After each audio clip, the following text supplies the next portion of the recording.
millions de Français qui ne sont pas vaccinés. Ce qui va m'emmener vers le texte. 5 millions de Français ne sont pas vaccinés, 4 millions d'adultes. Il y a 3 catégories de personnes qui ne sont pas vaccinées. Il y a encore des gens qui sont loin de tout.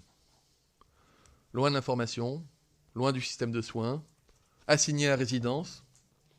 Et nous allons les chercher avec du porte-à-porte, en faisant appel aux médecins, aux pharmaciens, aux infirmiers à domicile, aux CCAS, aux collectivités. On va chez eux pour leur dire « il faut vraiment vous protéger ». Ce sont des personnes qui, quand on leur parle du vaccin, ne sont ni pour ni contre. Ce sont des personnes qui sont éloignées des clés de lecture et de compréhension. C'est notre devoir. C'est difficile d'estimer le nombre, monsieur le député.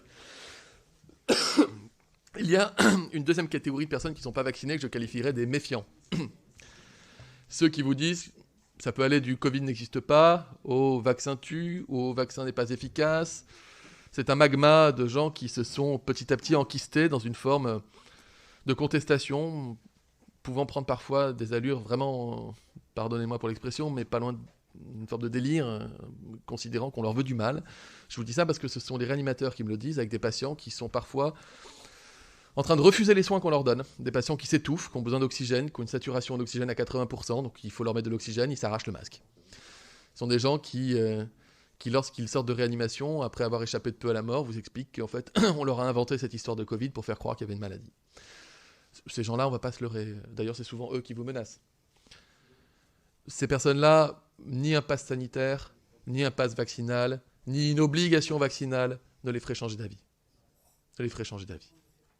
Et il y a une troisième catégorie de personnes, ce sont les personnes qui sont, je dirais, plus ou moins indifférentes par rapport à cette question du vaccin. Souvent des gens plus jeunes, qui ne sentent pas la menace, qui ont des gens autour d'eux qui ont eu le Covid, qui ont fait une grippe, qui ont fait, certains dans leur entourage un peu plus âgés ont peut-être fait une forme grave, mais ils se disent, moi c'est pas mon truc, j'ai pas le temps, je vis ma vie, ou j'ai peu d'interactions sociales, et m'embêtez pas avec ça, mais si vous leur dites, il faut vraiment vous faire vacciner, sur un coup de tête, ils pourraient le faire sans problème. Ces personnes-là, pour un certain nombre, se sont adaptés au pass sanitaire, parfois en piquant le pass du voisin ou du copain, ou parfois en faisant un test, en se disant comme ça je verrai bien si je l'ai.